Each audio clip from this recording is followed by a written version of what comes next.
क्या आपने कभी सोचा है महाभारत के उस पल के बारे में जब अभिमन्यु के वध हुआ होगा, उनकी पत्नी उत्तरा, उनकी माँ सुभद्रा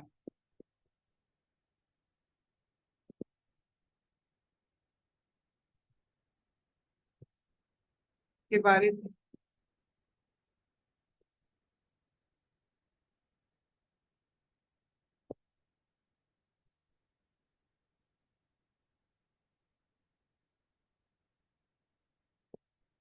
कैसे समझाए होंगे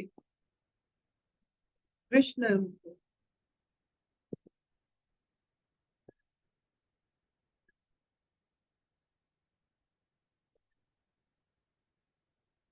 क्यों मरा अभिमन्यु? क्यों इतना अधर्म किए एक बच्चे को मारने के लिए?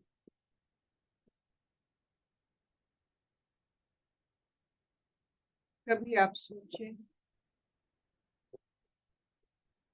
अभिमन्यु वध एक ऐसा समय है जिसमें अधर्म का जीत होते हुए भी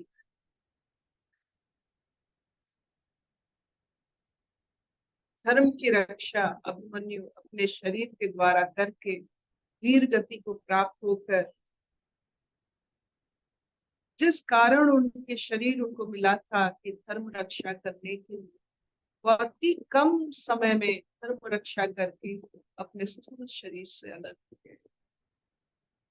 शरीर का एक काम सिर्फ धर्म को रक्षा करने के लिए वो पैदा होता है और मृत्यु वरण करता है। आप जितने जल्दी धर्म रक्षा करेंगे, जितने इसके जो भाव पर आप आ जाएंगे, शरीर का एक ही नियम, उसके लिए समय का कोई मूल्य नहीं। जितने समय है, क्या धर्म रक्षा हुई है इस शरीर के वजह से? क्या हमने धर्म को रक्षा? ये कृष्ण की समझ था। उस बल पर उत्तरा को, सुभद्रा को, द्रौपदी को उन्होंने उस पल समझाया कि शरीर का एक ही नियम,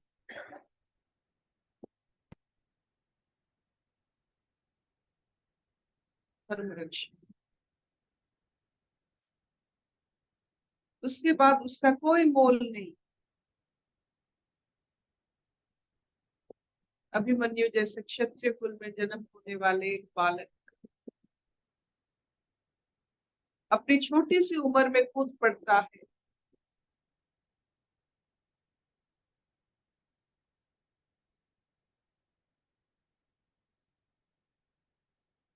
चक्रव्यूह में कूद पड़ता है धर्म के कारण। वो चाहता तो वो चक्रव्यूह में नहीं जाता। उनको कौन प्रवर्ताया है कि तुझे चक्रव्यूह में जाना है, जब ये आसपास अर्जुन और कृष्ण नहीं है? क्यों अपने अंदर से एक, जो कहते हैं, एक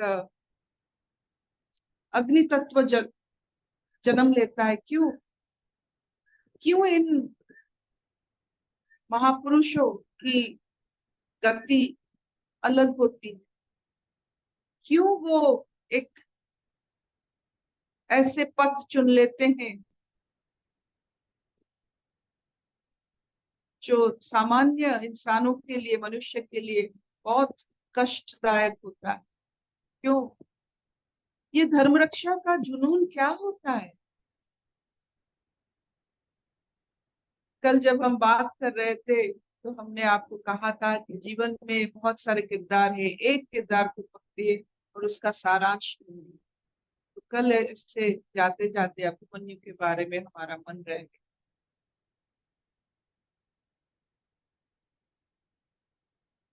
एक बच्चा चक्रव्यूह में, कोई उसको बुला नहीं रहा है, वे अपने आप जा रहा है, जानता है कि उसकी पत्नी है, बच्चे उसके कोख में, बच्चे बच्चा अभी पैदा होने वाला है, माँ है, पिता है, मामा है, सब कोई है।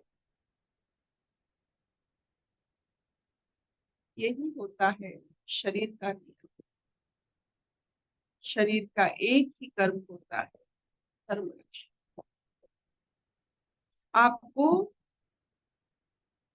जो आयु दिया जाता है वो धर्म रक्षा है, और कोई कारण के लिए इंद्रिय आसक्त होकर मन को विराट करके उसके दास बनने के लिए नहीं। इंद्रियों के दास बनने से बेहतर है मृत्यु वरण हो जाए, मृत्यु आ जाए।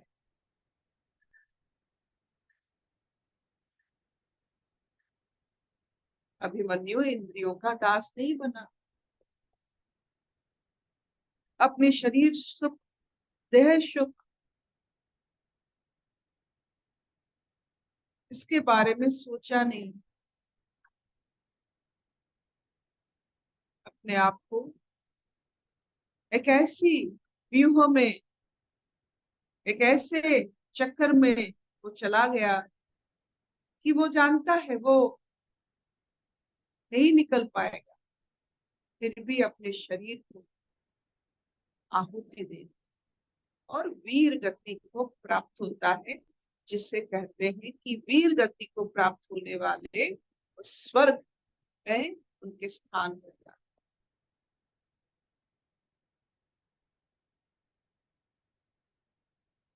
तो इसी भाव से शरीर से विदेह होकर, शरीर का एक ही काम है धर्म रक्षा, इंद्रिय सुख नहीं, इंद्रिय दास नहीं है। और अपने जीवन में हम इस शरीर को व्यवहार करेंगे नीति नियम को समझने के लिए, एक साधारण सा जीवन यापन करके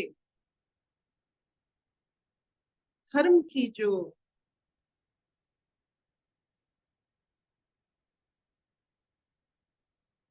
क्या कहते हैं, धर्म का जो एक थ्रेड को क्या कहते हैं, यू कॉल इट थ्रेड,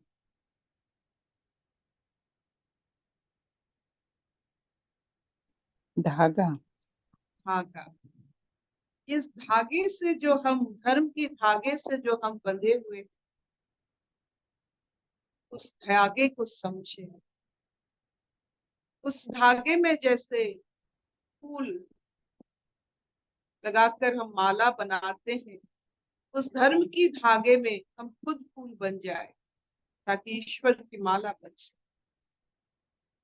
इसी भाव से शरीर को सिर्फ धर्म रक्षा में नियोग करके इंद्रिय दास से मुक्त होकर संसार का नियम, प्राकृतिक नियम को समझकर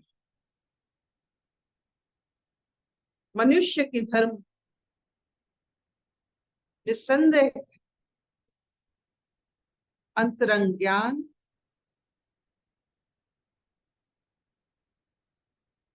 जो अंतर्मुक्ता में मिलता है,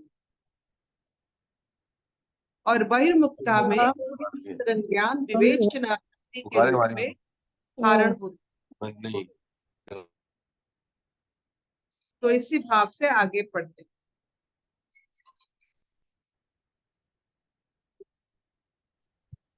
हरिओम अर्पितम। हरिओम सब प्रेमियों को। हम सांख्य योग का आज श्लोक नंबर 68 पढ़ेंगे। श्री भगवान उवाच तस्मादस्य महाबाहो निगृहीतानि सर्वशः इन्द्रियाणीन्द्रियर्थेभ्यः तस्य प्रज्ञा प्रतिष्ठिता। तस्मादस्य महाबाहो निगृहीतानि सर्वशः इंद्रियाणीन्द्रियार्थेभ्य तस्य प्रज्ञा प्रतिष्ठिता। इसीलिए हे महाबाहो, जिस पुरुष की इंद्रियों के विषयों से सब प्रकार निग्रह की हुई है, उसी की बुद्धि स्थिर है। हरिओम। संसार में बहिर्मुखता में इंद्रियों की जरूरत है। इंद्रियों का काम है स्थूल चीजों के साथ उसका सामना होता है। उसी वजह से संसार में हम अपना कॉज इफेक्ट में या चल सकते। बिना इंद्रिय बहिर्मुखता में संसार में चलना नामुमकिन है। अगर इंद्रिय जरूरी है तो इंद्रियों का दोष क्या है?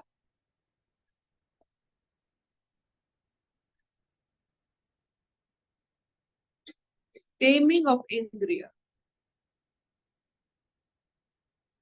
इंद्रियों को कैसे व्यवहार करते हैं? जैसे हमने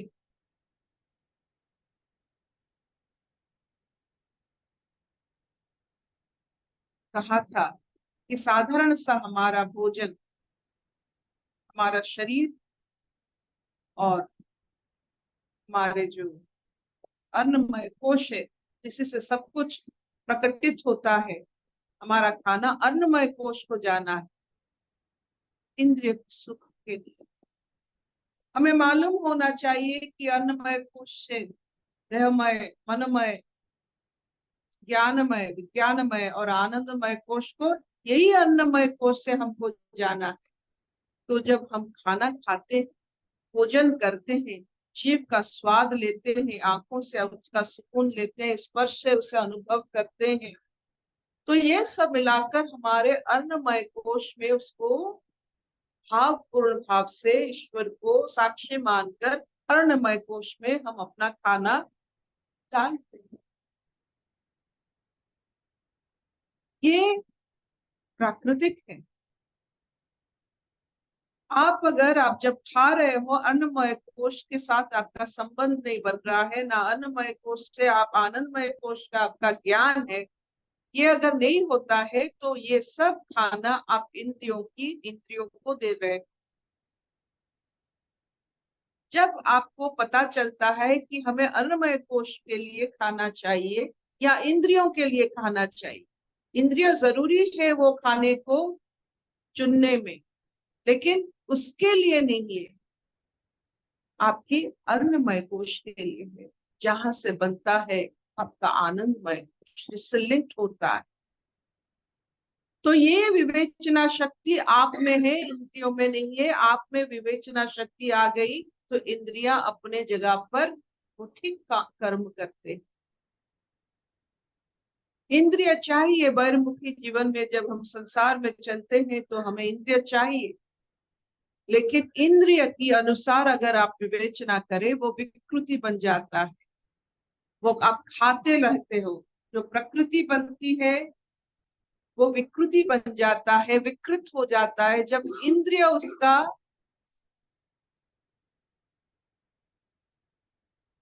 क्या कहते हैं उसे, वो ड्राइवर सीट में जब इंद्रिय बैठ जाता है तो वो विकृति हो जाता है। आप सोचिए, एक साधारण सा खाना, आप हरिगुण गाकर उसको आप अन्नमय कोश एक ही होता है, वो आपका मेरा दूसरे का अलग अलग नहीं होता है। इसीलिए अन्नमय कोश को बहुत मायने दिया जाता है। अन्नमय कोश को हिरण्यगर्भ भी कहा जाता है, जहां से सब शुरू होता है। आप समझते हो आप खाते हो आप बढ़ते हो, नहीं, आप खाते हो तो सब बढ़ते हैं, सबकी अन्नमय कोश भरता है। अन्नमय कोश किसी एक का नहीं, ये पूरा जगत का अन्नमय कोश होता है। आप तृप्ति से खाएंगे, हजार तृप्त हो जाएंगे। आप ही की तृप्त की वजह से हजार लोग, हजार अन्नमय कोश भर जाएगा। वो मात्रा से सीमित नहीं होता है। आप कितने खाए हो, कितने भरेंगे, ये नहीं है, आप कितने तृप्त हो। इसीलिए अन्नमय कोश का कोई आकार नहीं होता। तो भाव से भरकर जब अन्नमय कोश में आप खाना खाते हो, जब ऐसे भाव होता है तो इंद्रिय तटस्थ हो जाता है। इंद्रिय का भाव क्या होता है? और चाहिए, और चाहिए। और जब आपके ज्ञान ज्ञान इंद्रिय खुल जाते हैं और ज्ञान के भाव से आप ऐसे निवाला लेते हो ताकि पूरा संसार का सब अरुणमय कोश भर जाए, मात्रा से नहीं, अमाउंट से नहीं, आपकी भाव से। एक तृप्त आत्मा, एक तृप्त आत्मा जो आराम से आपके घर में आए, इसीलिए हम ब्रह्म भोजन, ब्राह्मण भोजन करते हैं, क्योंकि वो जानते हैं, वो ज्ञानी है। ब्राह्मण लोग जानते हैं पहले जमाने में, अब आज के जमाने में नहीं मैं बोल सकती, वो जानते थे कि उनकी अन्नमय कोश की तृप्ति से घर की, सारा संसार की तृप्ति बढ़ती है, इसीलिए हम ब्राह्मण भोजन देते हैं। तो ब्राह्मण कौन होता है? जो ब्रह्म ज्ञानी होता है वही ब्राह्मण होता है। तो ब्रह्मज्ञानी जानता है कि अन्नमय कोश की तृप्ति की मतलब क्या होता है, तो वो तृप्ति से खाना खाता है ताकि जहां खाना खाता है वहां सब तृप्त हो जाए। जैसे आप जानते हो,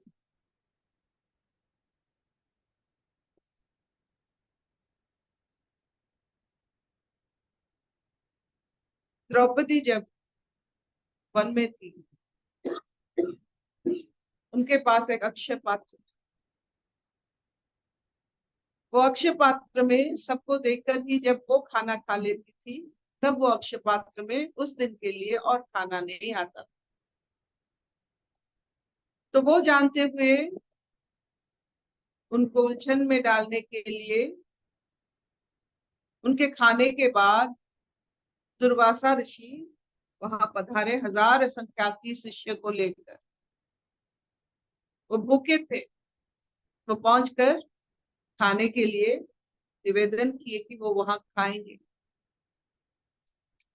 सब दुर्वासा के बारे में जानते हैं, उनके क्रोध के बारे में, वो कैसे श्राप देते।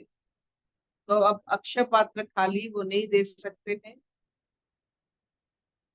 तो कृष्ण आकर, उनकी सखा आकर पहुंच गए। वो द्रौपदी के बारे में थोड़ा सोचिए, उनका जीवन के बारे में थोड़ा सोचिए। अपने सखा को देखकर वो रोने लगी कि मैं अब क्या करूं। तो कृष्ण ने उन्हें बोला कि आप आपका हाथ दो मुझे।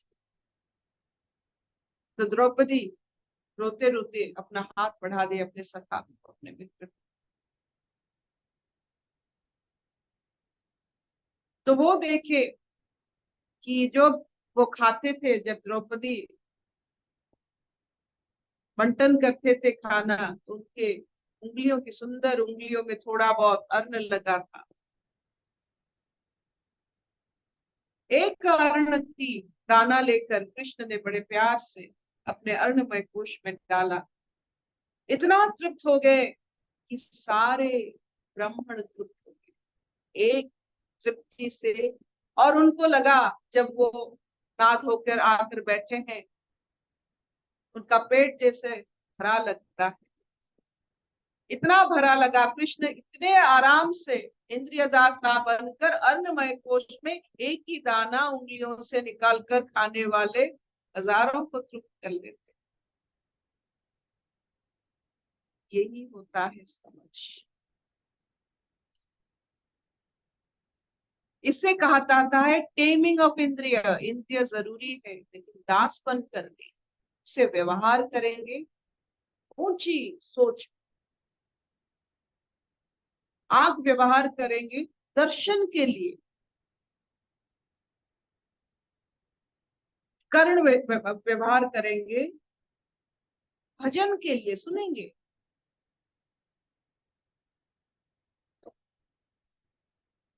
तो व्यवहार की आपकी, जैसे व्यवहारिक ज्ञान, आप जिस जिसको व्यवहारिक ज्ञान कहते हो, इंद्रियों की भी व्यवहारिक ज्ञान होनी चाहिए। नहीं तो इतने रमण होता है इन इंद्रियों के कारण, इतना रमण होता है कि जीवन भर हम दासत्व स्वीकार करते हैं। हम कहते हैं कि हम किसी के दास नहीं बनना चाहते हैं, लेकिन इंद्रियों के दास बनकर अपना जीवन व्यतीत कर ले। तो यही आज लिखा गया, काम वही इंसान संपूर्ण है जो इंद्रियों की व्यवहार करना जानता है। ये पिता माता का, घर के बुजुर्गों का एक बहुत बड़ा कर्म है कि बच्चों को इंद्रियों के बारे में ऐसे छोटी छोटी बातें, स्टोरीज जान उनको बताना है, जानकारी देना कि हम इंद्रिय दास नहीं बने, इंद्रियों को व्यवहार करने की व्यवहारिक ज्ञान हमें आनी चाहिए। तो जो इंद्रियों को सही व्यवहार करते हैं,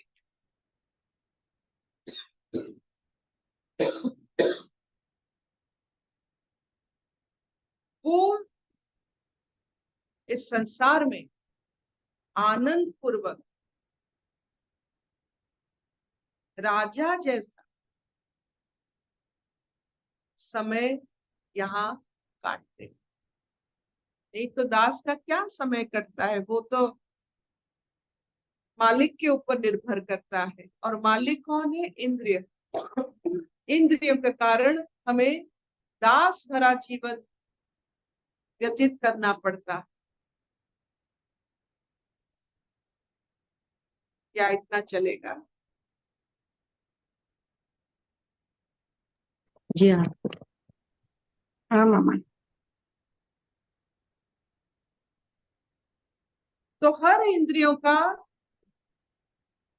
व्यवहारिक ज्ञान अपने जीवन में आप खुद चयन कीजिए। कोई किसी को पूछ कर ये नहीं करता है, कोई किसी से सीख कर नहीं करता है, लेकिन जानना चाहिए कि मैं और इंद्रियों की दास नहीं।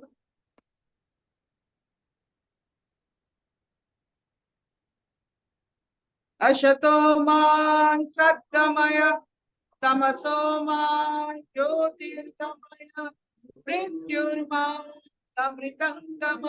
सर्वे सुखिनः सन्तु, सर्वे सन्तु निरामया, सर्वे भद्राणि पश्यन्तु, मा कश्चित् दुःखभाग् भवेत्।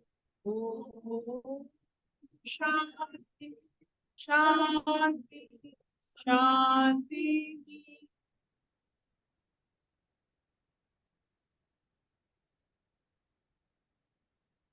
ये तृप्ति की कहानी जरूर याद रखिएगा जब आप निवाला लेते हो। ये अमाउंट से तृप्त नहीं होते, ज्ञान से तृप्त हो जाते हैं। It is not about the quality of the food, amount of the food, that the food is going to Annamaya Kosha, which is Annamaya Kosha for the whole Brahmanda, not yours. तो इसीलिए आप खाने से नहीं बढ़ते। अन्नमय कोश सबके साथ जुड़ा हुआ है, एक अन्नमय कोश।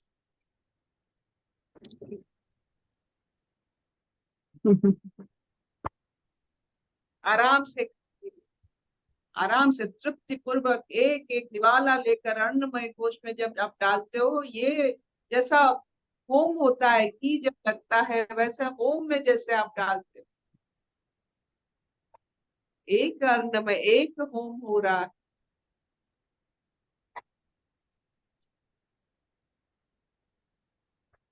थैंक यू, बहुत सुंदर।